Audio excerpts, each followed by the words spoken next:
Hi, welcome to my presentation. My name is Preet Dhaliwal, and I am speaking about what are we afraid of. I would like to speak about how mass media and social media write about issues of Islamophobia, gendercide, and honor killings. They raise awareness of the issue, but the articles and photographs still remain. Islamophobia, gendercide, and honor killings are a global issue that is only locally spoken about. Therefore, this is simply a means to raise awareness. I have also taken the time to read through articles from Canada, America, Britain, and India to gather a broad perspective of this global issue.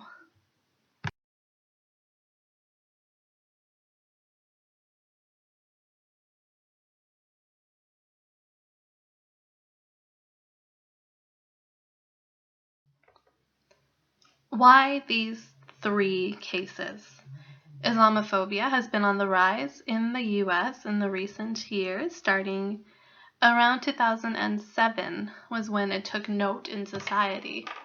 Gendercide has taken a recent rise again in the last few years. In India and China specifically, although there has been a rise in Western communities such as in Britain and the US and recently in Canada. Honor killings, I believe, is quite self-explanatory, only because it's almost a mixture of both Islamophobia and gendercide, where it happens to be in Canada, mostly Muslim families, where honor killings occur, although they have happened in Hinduism and Sikhism as well. And it's not just a rise in Canada, but the US and Britain. Most people do forget that honor killings aren't necessarily always done in a Muslim family. Majority of honor killings that happen in the world happen in African nations that aren't predominantly Muslim. In The Independent, this article questions Twitter and Facebook and why the authorities don't take more action, not just drastic action, but action in general against the accounts that make anti-Muslim comments and pictures, comics, whatever it may be. Facebook said that they have to, and I quote, strike the right balance between freedom of expression and maintaining a safe and trusted environment. Mr. Fiaz Mughal then went to comment on that, and he said, if users were to express such unacceptable opinions about shoot my black British citizens or discuss Jews as a cancer, their speech would not be legal. The same protection should be afforded to references to the Muslim community, he said. Another quote was, Islamophobia is a new accepted form of racism. I did say this before, and I will say this again. This has to do also with the issue of Park 51, which is near the site of the attacks that happened in September 11th, which I will speak about further on in this presentation. So how is Islamophobia represented in social media and mass media? Does America have a Muslim problem? A quote from that Time magazine article states that Christian kids have enough problems with drugs, alcohol, and pornography and should not have to worry about Islam too. The premise of the article was a doctor wishes to build a mosque in small town America. There was no mosque, obviously, which is why he wished to build one. And he held a public forum. In this forum, every single person who said no to him, stating that it encourages Islamic extremism. There are already jihadi camps all across America. We don't need another one. These same people were the same patients that the doctor treated in the hospital not a few days before the forum. So with that said, the doctor is quoted as saying, Islamophobia has become the accepted form of racism in America. You can always take a shot at Muslims or Arabs and get away with it. Most people who speak against Islam or Muslims in media, social, or mass are most of the time using preconceived ideas as to why they have come to that conclusion of a topic. Someone such as Bill Maher from CNN has stated that Islamophobia does exist, and it only exists due to the occasion of gendercide that is existent in Muslim countries, predominantly Saudi Arabia, Iran, Iraq, Pakistan. But what most people don't understand is that Islamic and Muslim countries, such as Indonesia, Turkey, the women there have equal rights to men. And as I quote Dr. Reza Aslan from UC Riverside, he says that women in Turkey, there have been more women in Turkey elected to Congress than in America itself. So with that being said, how or why should Islamophobia exist? There is not extremism everywhere. Extremism, yes. ISIS does exist. Al-Qaeda does exist. But those are violent human beings, as I quoted again from Dr. Reza Aslan. They are violent humans who happen to be a part of different religions. In this case, they are both a part of Islam. So again, a preconceived notion that all Muslims are bad. Anyone who practices Islam is an extremist, a jihadi, which has, I would say, born a new identity in Americans, that Islam is bad, and perhaps America does have Islamophobia. Perhaps Islam is the new racism. From the Quran, this is a quote that is used against women in Islam. They have a preconceived notion that dates back to the 7th century as to where women stand when put against men. Do they have equality? Should they have equality, as feminists in Iran are fighting for? Along with this quote, however, I would like to quote from the Bible that also says in Timothy 2:12, I believe, Timothy 2:11-15, "Let a woman learn quietly with all submissiveness. I do not permit a woman to teach or to exercise authority over a man. Rather, she is to remain quiet." So what's happened here is there is, I guess, something written in a religious text and just has been taken out of context. So if the Quran 4:34 states that it is all right for men to hit women and men to show their power against women, then it could be misquoted in the Bible when they say that that gays aren't allowed. Divorce shouldn't be allowed either if they read back into the Bible properly. So what I'm trying to get to here is that people take what they want and represent it in a way to prove their point, which is how Islamophobia has come to be. People see ISIS, people see Al-Qaeda, they see these things, but they don't actually understand what is happening. Gendercide, in common knowledge, and I use that word lightly, has come to be acquainted with killing of females, the aborting of a female fetus. Although gendercide in society today has also come to be women, or girls, I would say, in high school dropping out because they don't know how to deal with menstruation. Therefore, their family sells them into slavery, and they're sold on the streets in cases such as Cambodia for their virginity. This is also a form of gendercide. Gendercide is also, I would say, in a Muslim country such as Saudi Arabia, where women are not allowed to leave the house without a man. They cannot drive. They cannot hold positions in jobs of authority. That is also gendercide. Gendercide is not just the killing of a female.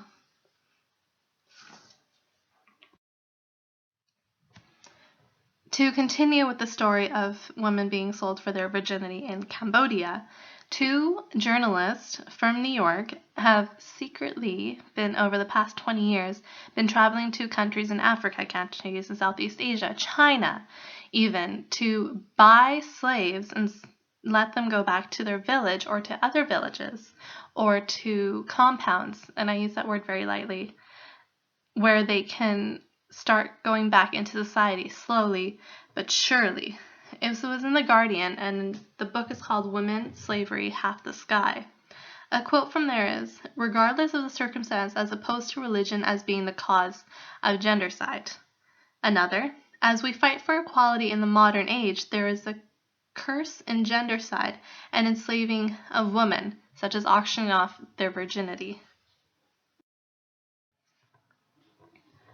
An honor killing is where a father, a mother, or a brother has deemed the acts of the girl a sin, therefore tarnishing the honor of the family. So they murder the daughter who has committed what they have deemed to be a sin.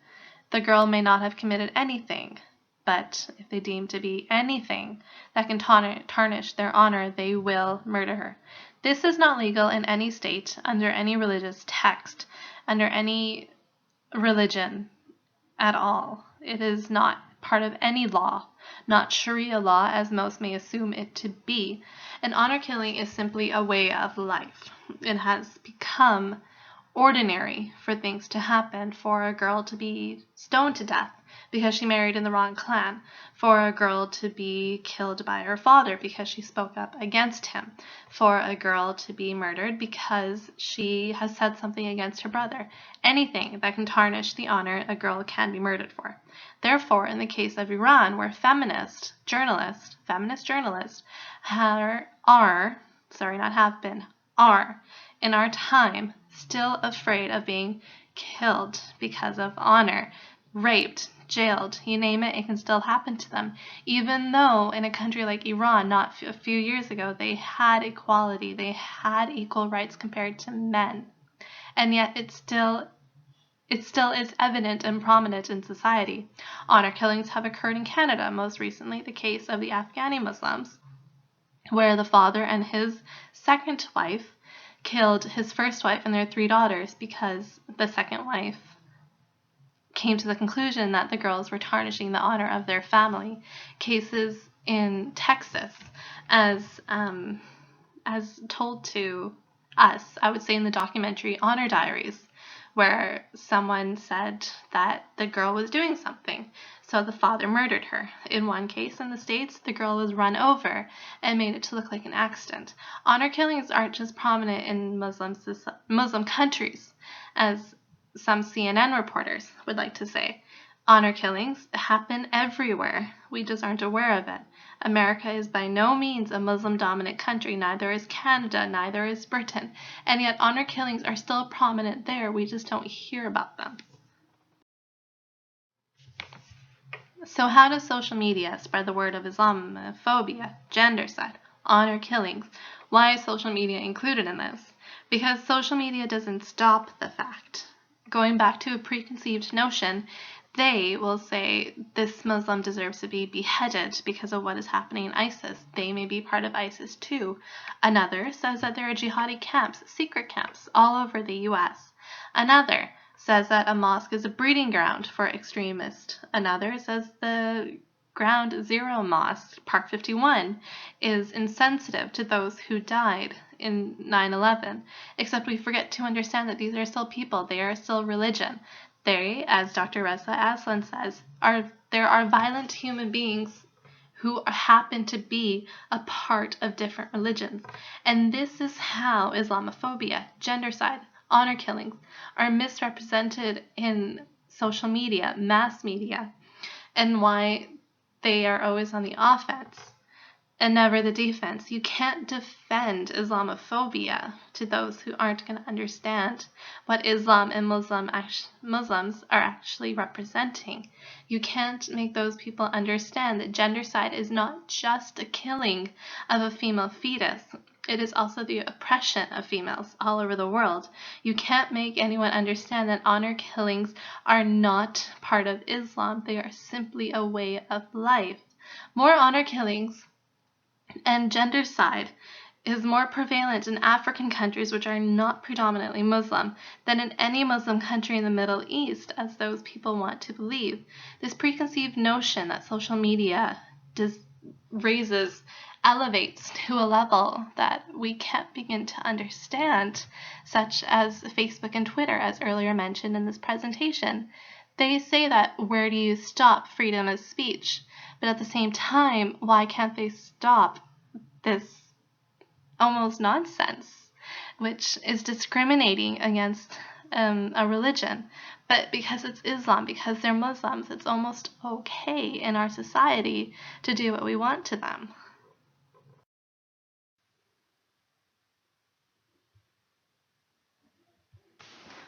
Who is impacted? Who stands to gain? Where does the power lie? These are all questions that we want answered. Who is impacted when it comes to Islamophobia, gendercide, honor killings? Islam is impacted. Muslims are impacted. Who stands to gain? All those who oppose them. This isn't my preconceived idea that perhaps a few words have been said against Islam and Muslims, and this notion does exist that they are being impacted.